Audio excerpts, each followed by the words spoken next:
ẹ wo gbogbo ọmọ Yorùbá ó yẹ wàtà láti ó ti ṣẹlẹ̀ happen ṣẹlẹ̀ ISWAP àti Boko Haram wọ́n ti wà nílẹ̀ Yorùbá o gbogbo state ilẹ̀ Yorùbá pátápátá ni federal government gan ní ká pariwo síta kí ẹ̀yin ọmọ Yorùbá ká lè wàtà láti àti gbogbo everybody tó bá wà ní the whole of Yorùbá land. This information is not for only Yoruba people. If you are living in Yoruba land, you have to be very, very vigilant and very, very careful at this period because the information tí ó tẹ̀ wá létí ni wípé Boko Haram àti that the information getting to us is that the Boko Haram and ISWAP are already in southwest Yoruba land. Most especially in Oyo, Ondo, Ekiti, and Osun State. The ISWAP and Boko Haram are already there. Yes, let me read it for you. The agency alleged that the suspects were members of the late Abubakar Shekau terrorist group who escaped from Sambisa Forest to Osun State because of the series of onslaughts being carried out by the Nigerian army against them. Láti ìgbà tí bàbá Tinubu ti take over àgàgà ṣé mọ̀ wípé ìgbàrà tí bàbá Tinubu take over Gumi bọ́ síta láìmọye ìgbà yìí pé kí bàbá Tinubu ó kó jẹ́ kí wọ́n mọ bó ṣe máa ṣe meeting kí wọ́n lè máa mọ bó ṣe máa pay ransom fún àwọn terrorists till date ṣorí bí tí bàbá Tinubu ti sọ̀rọ̀ àbí anybody nínú cabinet wọn tó reply Gumi after some few months ó tún padà sọ pé okay tí wọn bá sọ òun ready láti wá hold meeting pẹ̀lú wọn ní Aso Villa kí wọ́n fóun ní apartment but bàbá Tinubu ò wí kankan everybody kept quiet so èmi àtìgbà ilé mi ti mọ̀ wípé ó máa lẹ́yìn torí mo mọ̀ wípé Tinubu ò ní pay ransom láíláí èmi mọ̀ bàbá olódòdè yẹn kò ní pay ransom ṣé mọ̀ wípé gbogbo tẹ́nà Buhari òun ni wọ́n fi pay ransom owó burúkú ni Gumi was the minister of ransom paying to the terrorists nígbà náà ìgbà tó ti wádìí ìgbà bàbá Tinubu ìbáyìí ṣe tí wọ́n dá lóhùn mélòó ló ti gbọ́ tí wọ́n pariwo Gumi àti ẹ̀mọ̀ pé yóò kú pé yóò wà láàyè àbí kò yé yín àǹtí lẹ́nu ọjọ́ mẹ́ta tó tún pariwo síta pé wọ́n ní láti máa take care àwọn bandits ní kí everybody lè live peacefully mo dẹ̀ mọ̀ wípé bàbá Tinubu ò ráyè gbogbo yẹn ti wọn now ohun tá à ń gbọ́ ni pé wọ́n ti wá flush wọn ní north wọ́n flush wọn bìbàbìbà wọ́n kó wọn wọ́n flush wọn gbogbo wọn ti wá sáwá báyìí ilẹ̀ Yorùbá ni gbogbo wọn sáwá wọ́n dẹ̀ ti rally round ilẹ̀ Yorùbá èyí tí wọ́n government tí media house yìí wá sọ fún wa ní Nàìjíríà sí ni wípé Shekau máa ń gbọ́ orúkọ terrorist leader wọn Shekau ìgbà kan wọn lọ ti kú wọn lọ ti pa ìgbà míì wọn tún rí ní ìgbà tí wọ́n ní wọ́n flush wọn ó ti sáwá sí Ọ̀ṣun state náà ló tẹ̀dó sí so àwọn ẹmẹ̀wà ẹ̀ báyìí wọ́n ti take over wọ́n ti wà ń bẹ̀ ní Ọ̀ṣun state ní Iléṣà Ìjẹ̀ṣà ṣé mọ̀ wípé Abacha ti jẹ́ kó yé wọn wípé especially ní Iléṣà yẹn àwọn góòdì pọ̀ ń bẹ̀ so gbogbo àwọn ibi tí wọ́n ti rí pé góòdì pọ̀ gan ibẹ̀ ni wọ́n fẹ́ gbà Ọ̀yọ́ state Òkè Ògùn wọ́n wá góòdì ń bẹ̀ bẹ́ẹ̀ ni ọ sọ pé eré ibi tí wọ́n tẹ̀dó sí kò sí ọmọ Yorùbá kankan tán nílẹ̀ tán bíire tó ní láti gbàbẹ̀ ó lè gbàbẹ̀ kọjá gan lọ́sàn-án nǹkan ṣe é mẹ́wàá ṣe é Ondo Èkìtì eré ibi tí wọ́n lọ tẹ̀dó síbẹ̀ wọ́n wá mineral resources wá ń bẹ̀ ni àti gbogbo bẹ̀ mo kàn fẹ́ kó mọ̀ ni gẹ́gẹ́ wá sáré gbé ẹ débẹ̀ ọmọ ìyá mi. Court remand 10 for planning Boko Haram cell in Osun State. A week after the Oyo State Governor, Mr. Seyi Makinde, raised the alarm that terrorists from the northwest were relocated to Oyo State, 10 suspected Boko Haram members were arraigned in an Abuja court on Friday for planning to set up a cell of Boko Haram and ISWAP in Osun State. Ṣó ń gbọ́ báyìí. Jọ̀ọ́ nítorí Ọlọ́run ọmọ ìyá mi, be your brother's keeper. Ẹ má jẹ́ kó dìgbà tí àdó olóró ṣe gbàmù. Tẹ́ máa ṣẹ̀ṣẹ̀ wá bọ́ síta tẹ́ máa ṣe fídíò tẹ́ máa sunkún tẹ́ máa sọ pé kinní kan kéèyàn kan wá gbà yín èèyàn mélòó lẹ́rù pé ó lè wá dágbà gbogbo everybody tó wà ní the whole of Yorùbá land. You have to be your brother's keeper, protect yourself tí ò bá warrant pé bí yóò ní láti jáde jókòó lé but situation ìgan bá tẹ̀ ní ẹ jókòó lé gan kò yọ àwọn tó kúrò lé ìdí ni wípé nǹkan tó ṣẹlẹ̀ ní Ìbàdàn àdó olóró tí wọ́n jù ìwọ àtẹ̀mí mọ̀ wípé test ni wọ́n wá test grand ni ṣé ẹ̀dẹ̀ mọ̀ wípé wọ́n ṣe kinní yẹn successfully Mákindé Governor Mákindé of Ọ̀yọ́ State nígbà tó jẹ́ wípé kò kàn àwọn aráàlú ni wọ́n forí gba ẹ̀mí sọnù property sọnù àwọn kan faragba DNA lẹ́ni ní last year àwọn tó faragba wọ́n padà pariwo sí online wípé láti ìgbà yẹn Mákindé promise gbogbo promise kò sílẹ̀ tó fulfill ńbẹ̀ ìgbà tí Mákindé wá rí ikú tó ń súnmọ́ ibi tó wà báyìí tó ń wo ikú tí kú ń wò ṣé kò tariwo bọnu àti yọdún tèmi àti ẹtẹ pariwo pọ́n ti sọ̀kalẹ̀ sókè Ògùn wọ́n ti take over wọ́n ti ṣoríṣiríṣi tí wọ́n fetí gbọ́ tọ́dẹ̀ ń confam ẹ̀ bọ́ ṣe ń jí àwọn èèyàn gbé ǹjẹ́ Mákindé pariwo síta no now for you to know wípé àwọn ilé wọn ò ní time ẹ̀ ṣé o mọ̀ wípé federal government wọ́n allocate owó fún wọn a lot of money almost billions fún security vote láti protect ẹ̀mí ẹ̀ àti property ẹ̀ ibo ni wọ́n ń kówó yẹn sí mo rò wípé àsìkò ti tó fún gbogbo ẹ̀yin state ẹ̀yin south west governors láti mú owó security vote ká employ gbogbo àwọn èèyàn employ gbogbo àwọn vigilante kó wọn jáde gbogbo àwọn everybody tó bá tẹ́ bá mọ̀ pé ó lè ṣe tán tí wọ́n ṣe tán láti ṣiṣẹ́ láti ṣètò ìdáàbòbò torí èèyàn kan ò lè ṣe léyìí o èèyàn méjì ò lè ṣe léyìí o gbogbo ọmọ Yorùbá ikú wa ti dàjọ kú níbi tá a bá dé àwẹ̀ wa ti dàjọ gbà àti ìyá àti gbogbo ẹ̀yin obìnrin tẹ́ ẹ já kíkanjú tẹ́ ẹ mọ̀ nǹkan tẹ́ ẹ yágbára wà ń bẹ̀ àtọkùnrin àtọmọdé àtàgbà ibikíbi tó bá belong sí Ọ̀yọ́ Ọ̀ṣun Lagos Èkìtì Oǹdó Ògùn gbogbo bẹ̀rẹ̀ sí ní wá kẹ́ máa ṣe mítì kẹ́ mọ bẹ́ ṣe máa protect ara yín ẹ̀yin kọ́tìsì eléyìí tẹ́kọ̀ fi tàtàtà ara yín ẹ jẹ́ kọ́kọ́ protect ara yín ná kó protect family ẹ̀ kò jù bẹ́ẹ̀ lọ à ń bọ̀ àti ìdí. má jẹ́ kí kinní ìṣẹ̀lẹ̀ sí ẹbí ìtàdé olóró tọ́jú nìbàdàn kò sẹ́ni máa compensate ẹni bá kú ó kú dànù ní àbó gbọ́ pé wọ́n compensate àwọn tó ṣẹlẹ̀ sí ìbàdàn mo ní ìran elétí nítorí à ń pẹ́ gbàgbé nǹkan. The arraignment of the suspect all from the north has heightened tension across southwest. Wọ́n ní ìrìn yìí ìgbésẹ̀ àwọn terrorists yìí ó ti jí ọ̀pọ̀lọpọ̀ ní ilẹ̀ Yorùbá fún security measure láti tighten gbogbo wọn. Security sources in Ọ̀yọ́, Ọ̀ṣun, Èkìtì and Ondo wọ́n ti jẹ́ kó yé wa wípé wọ́n ti ṣetán wọ́n sì ń gbáradì láti ṣe pèsè ètò ìdáàbòbò tó péye fún àwọn aráàlú gbogbo ẹ̀yin state tó kù ńkọ́ ẹ̀yin aráàlú náà tá bá sọ wípé wọ́n pèsè ètò ìdáàbòbò ìwọ náà ní láti dáàbòbò rẹ o bó o ṣe fídíò Dọ̀tún Lamẹ́ta kò sí nǹkan tí mídíà fẹ́ fi ṣe ju pé a máa lò ó ní material ni anybody tó bá ti kó ti kú nǹkan tó bá ti bàjẹ́ mò ń sọ tèmi protect family àtẹbí àtàrà àtọ̀rẹ́ neighbor ẹjọ́ ń sùn nínú ilé ni ẹjọ́ ń jí nínú ilé face me and face you àbí ládùúgbò àbí nǹkan kan kíra yín àsìkò yẹn kan lélẹ̀ be your brother's keeper bí ó kò síbẹ̀. A federal high court sitting in Abuja on Friday gave the State Security Service, SSS, the go-ahead to detain the 10 suspected terrorists who had planned to launch a Boko Haram and ISWAP cell in Osun State for 60 days pending the conclusion of investigation.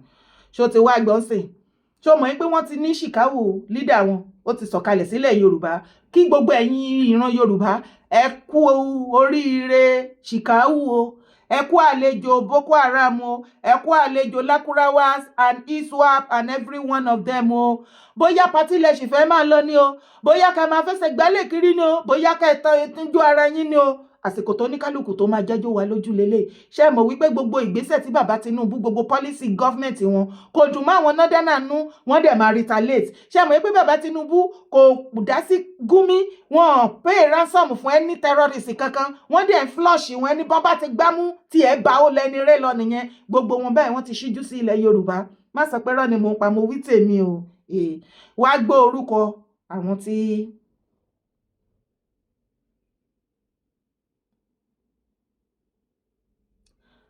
sórí area ibi tán tẹ̀ wá jókòó sí jù gangan according to the security sources Ìjẹ̀ṣà area in Osun State ṣe mọ̀ wípé area Ìjẹ̀ṣà Abacha ti jẹ́ kán mọ̀ wípé kí ni gold pọ̀ káàkiri mẹ́ so onílù àwọn ọmọ onílù wọ́n wà àwọn náà ti wá dé báyìí láti take over ẹ̀mọ́ yín lọ́wọ́ Sambisa forest tó ń sọ Sambisa forest ó dàbí Lagos State ń sìn ni o gold ni wọ́n wà ń bẹ̀ kó tó di pé ó di bí Lagos State nǹkan ìṣòmọye ẹ̀mí tó ti sọnù tó dẹ̀ ṣe ń sọnù ń bẹ̀ wọ́n ti fẹ́ gbé the same thing sí ilẹ̀ Yorùbá kó lè mọ̀ wípé èmọ̀ dé èmọ̀ wọ̀lú area Ọ̀ṣun State Ìjẹ̀ṣà wọ́n ní Òkè Ògùn ní Ọ̀yọ́ mo ti ṣàlàyé fún ẹ wọ́n tún ní Ondo Àkókò axis ní Ondo area àwọn area tó interest wọn nìyẹn àwọn gold ṣòṣì sí àwọn area yẹn ibẹ̀ ni wọ́n tẹ̀dó sí wá gbọ́ orúkọ àwọn tí ọwọ́ agbófinró tó ti bà tó dẹ̀ wà ní under SSS custody àwọn ni Adamu Abubakar aka Abu Aisha Babagana Bashuli, Muhammad Adamu, Mustafa Abacha, Katuru Muhammad, Babakura Malam Abacha, Muhammad Siroma, Ali Gambo, Muhammad Umoru, and Muhammad Bundi as first to 10 respondents respectively. Wow, video yìí. Pẹ̀lú àkídà tẹ́ fẹ́ sọ lẹ Yorùbá dilẹ̀ oko. Kí ló dé tẹ́ fẹ́ ẹ̀sìn ò le tó báyìí? Ẹ̀sìn ò múnira dání tó báyìí. Ẹ̀sìn náà ló ní ká ètì ara wa. Ibo ni Islam ti sọ. Mo ti sọ láì mẹ́yẹ gbà. Pé ìpàdé àlàáfíà láàrin gbogbo ẹlẹ́sìn àti ìparí ẹ̀ ti bẹ́ síta. Kí ni nǹkan yín lára? Sọ́nà bísínẹ̀sì yín fẹ́ dí ni. Ẹ̀yin Kasongo Suna, sí ọ̀nà bísínẹ̀sì ọ̀nà àtijọ́ àti mú yín fẹ́ dí ni. Tíra tẹ́ ń kà jáde sẹ́yìn lẹ́kọ́ ni. Yàtọ̀ fún Quran, yàtọ̀ fún Hadith. Sẹ́yìn lẹ́ ń ka gbogbo àwọn tíra ẹ̀yin lẹ́kọ́ ni. Kí ló dé títí yín le tó báyìí torí Ọlọ́run? Adìde ta ìdìde, ẹ ti bẹ̀rẹ̀ ìpè, ẹ ti bẹ̀rẹ̀ ebú. Ta lànábì bú, ta lànábì ṣépè fún. Ta lànábì fi ṣẹ̀sìn torí ọ̀rọ̀ ẹ̀sìn. Ẹ dárúkọ ẹ jẹ́ ká mọ̀. Christian wo, traditionalist wo lànábì fi ṣẹ̀sìn. Ó ti gbọ́. Tẹ́ ẹ bá torí ẹ̀sìn, tẹ́ ẹ sọ ara yín di òkú, tẹ́ ẹ sọ ilẹ̀ baba yín di rádaràda. Mo fẹ́ kẹ́ mọ̀, ẹ̀yin Mùsùlùmí Yorùbá ni mò ń bá wí o. Mo fẹ́ kẹ́ mọ̀ wípé tẹ́ ẹ bá ti fi àyè gbà wọ́n, tí wọ́n bá ti bà ilẹ̀ Yorùbá jẹ́ tán tó dàbí north. Mo fẹ́ kó mọ̀ wípé gbogbo bí wọ́n ṣe ń pa wọ́n ní north àwọn terrorists. Okay, wàá rò pé torí kó jẹ́ Muslim, wọn ò ní kàn ẹ́. Jókòó síbẹ̀ kó máa wò. Ní north o kì í rí fídíò, o kì í gbọ́ news. Nínú mosque, wọ́n á rí pé àwọn èèyàn ń ṣe prayer ńbẹ̀, wọ́n á tilẹ̀kùn, wọ́n á ti window, wọ́n á dẹ̀ ṣáná sí, wọ́n á dẹ̀ sùn wọ́n kéérú.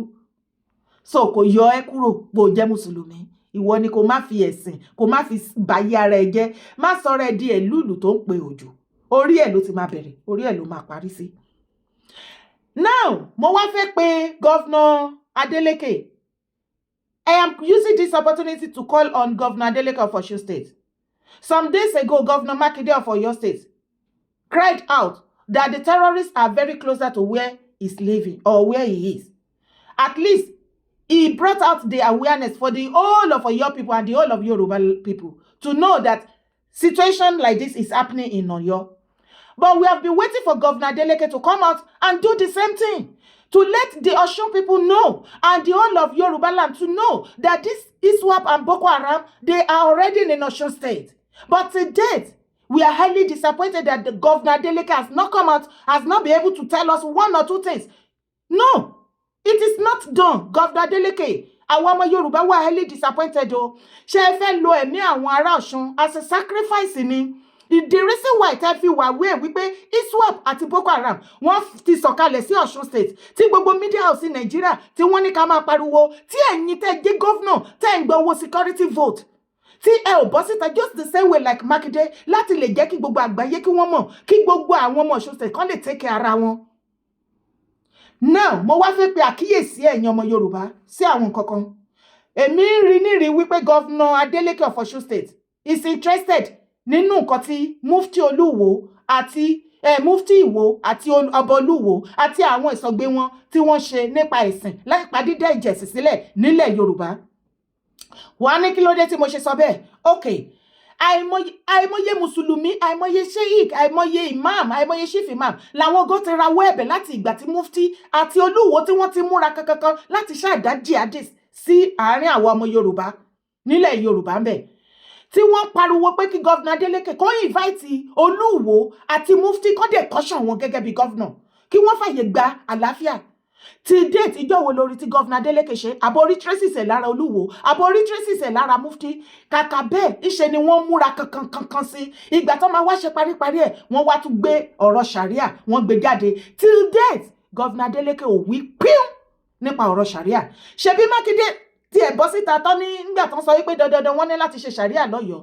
Ṣebí Mákindé bọ́ síta tó mú gbogbo ẹ̀ tó ń ìwọ tó ò bá gbọ́ kó lísì dáadáa stylishly ó fẹ́ máa support pé tó bá wà constituted yóò kìnnìkan ó wà bẹ́ẹ̀ kò wà bẹ́ẹ̀ nílẹ̀ Yorùbá àwa ò fàyè gba sharia court or sharia law. No, ẹ dá padà síbi tẹ́ ti ṣe.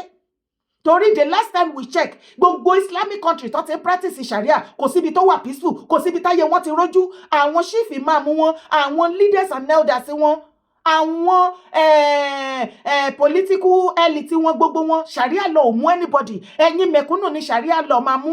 ṣó dìgbà tó bá sọ gbogbo yín di mẹ̀kútúrú mẹ̀ṣàṣà tán gé ẹ lápá torí búrẹ́dì tó jí, àbí tó gé ẹ lẹ́sẹ̀ torí ẹdìyẹ, àbí tó fọ́ ẹ lójú. Kí ló ń ṣẹlẹ̀? ṣé gọ́fìnà Adeleke ẹ wà lára àwọn tó ń support Olúwo láti dá ìjẹ̀sìn sílẹ̀ Yorùbá? ẹ ń support Mufti láti dá jihadist tó rọ́ sọ fún wa wípé òun ti rẹ́dì. àwọn nọ́dẹ́nà dé ń jẹ́ kó yé wa from information tó tẹ̀ mí lọ́wọ́ wípé tí a bá gbọ́ ibi tán ti lọ train Mufti fún jihadist, a máa gbáwọ́ mọ́rí ni. bí ogun after that tó ti ṣe kí ni, tó ti train ẹ̀ tán, bí ogun òun ló ń ṣe. ọ̀rọ̀ yẹn dàbí èèyàn tó ṣẹ̀ṣẹ̀ fún lẹ́yẹ ni. ó máa jó ẹ lára bẹ́ẹ̀ ni kò ṣèkà. ó dàbí àwọn boxer ni. ìwọ tó bá jẹ́ boxer, tó bá ti gbé ìṣẹ́ tó rí pé ogún Dubai, ó máa ṣe kó jà. It's like that. Àdẹ̀rí kí gọ́fìnà Adeleke sọ̀rọ̀, kẹwàá máa wo gọ́fìnà Adeleke yìí o.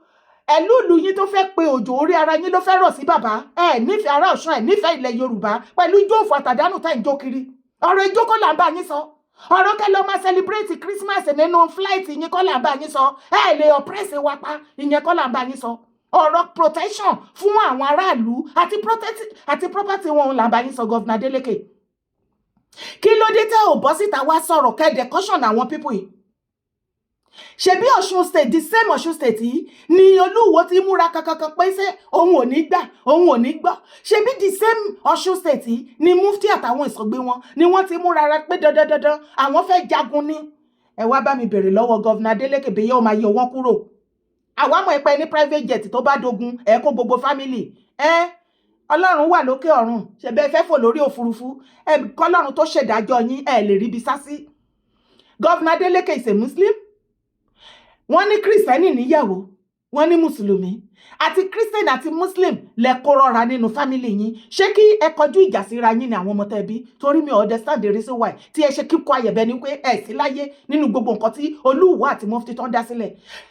ṣé ti wá rí wípé Mufti àti Olúwo wọ́n mọ̀ sí gbogbo ogun tó fẹ́ wá jà yín? ẹ rò wípé ISWAP àti Boko Haram tó fẹ́ tán ló ti tẹ̀dó sí Ọ̀ṣun state báyìí sìn, ṣé ẹ rò wípé Mufti ò ní mọ̀ sí? ṣé ẹ rò wípé Olúwo ò ní mọ̀ sí? ṣé ó ní nǹkan kan táwọn èèyàn máa ṣe tí àwọn méjèèjì tí wọn ò ní mọ̀? ẹ má wọrí, gbogbo ẹ̀yin tẹ́ jẹ́ Mùsùlùmí tẹ́ ń support wọn, ẹ má wọrí, ó máa tó jádo yín lójú. ẹ tó mọ̀ wípé ara yín náà là ń bá yín ṣe, títa ara yín là ń ṣe. kí ló dé? ẹ ṣáà ní dandan ẹ fẹ́ balẹ̀ Yorùbá jẹ́, ẹ fẹ́ sọ the north. kò sí wàhálà, ẹ sọ the north part of it, kẹwàá wò bóyá ó máa minus ẹ̀yin náà kúrò. kí ló dé tí gọ́vnà Adeleke ń wò tí Olúwo àti Mufti fẹ́ dáná ogun ìjà ẹ̀sìn sílẹ̀ Yorùbá successfully? ṣàríà ìwọ Mùsùlùmí tó ọ̀rọ̀ ò bá yé tó jẹ́ mẹ̀kúnnù tó ń bá wọn pariwo ṣàríà. ogun ló fẹ́ kó jára ìwọ fúnra lára ẹ̀ ló ń pe ogun sínú ayé. ó dẹ̀ kó ti rójú tó ń tọrọ fún àìrójú àtàìráyè. lọ bèrè ní nọ́ọ̀tì dáadáa ní ọyọ ọdún tó ti practice ṣàríà lọ ńbẹ. ìjọ wo náà mú gọ́fìnà? ṣé gọ́fìnà wọn ò kówó jẹ? ìjọ wo ló ti mú ṣífì máàmù àti ṣéyìkì? even 90 billion ní last year, kó tètè rántí. last year 90 billion tí federal government tó fi subsidize owó àjì fún yín. ṣé bó gbọ́ wípé àwọn chairman tí ó jẹ́ leader pilgrim wọn, àwọn ni wọ́n kó owó yẹn wọ́n kó la. débi wípé federal government ní tracy gan, wọ́n wá sọ wípé wọ́n set up àwọn committee kí wọ́n máa ṣe gbogbo bí tí owó yẹn há sí. ẹjọ́ ibo ni Boko Haram, ibo ni ṣàríà lọ wà? ibo ni ṣàríà lọ wà tí ò lè do the needful pé àwọn tó kówó 90 billion yẹn jẹ kí wọ́n gé wọn lápá kan gé wọn lẹ́sẹ̀ àbí kan pa wọ́n dànù torí wọ́n kówó jẹ owó tó fẹ́ lọ fi gbàdúrà ní ilẹ̀ mímọ́ yín? kí ló dé tẹ́ ẹ̀ ṣe? kí ló dé tí ṣàríà ò mú àwọn yẹn? ṣùgbọ́n tó o bá jí ata ẹyọ kan wọn á gé ẹsẹ̀ ṣàríà lọ. tó o bá báyà aláyàsùn tí ò dáa, mi ò ní o lọ jalè, mi ìdẹ̀ ni o bá yàwó níyàwó sùn, wàláì ṣàríà lọ àmú ẹ.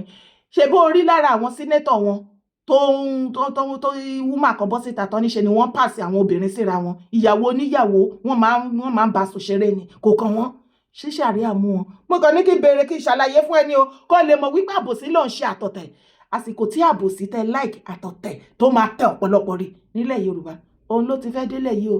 èmi ní tèmi, èmi ò bá anybody jẹjẹ ẹ̀sìn, mi ò dẹ̀ ní ẹ̀sìn kan tí mo fẹ́ condemn fún ẹ̀sìn, èmi ò condemn ẹ̀sìn Islam, ṣùgbọ́n pé sharia àti jihadist ọmọ ìyá ni wá nílẹ̀ Yorùbá. àjàjà ìsinsẹ́ ẹ̀yin ọmọ Ọ̀ṣun ẹ wọ́ gọ́vnà Adeleke ẹ wọ́ọ̀dì wọn ẹ pariwo síta wọ́n ti dé ISWAP àti Boko Haram ti wà nílẹ̀ Yorùbá gbogbo mídíà house Nàìjíríà ti gbé federal government ní ká pariwo fún yín kí gbogbo yín wọ́n àwí ẹ̀ka lè protect ara yín èèyàn mélòó ni government fẹ́ protect máa dúró de Ààrẹ Ọ̀nà Kakanfò kó wá protect ẹ̀ don't worry bí ó sọ fún ẹ pé òun fẹ́ kú.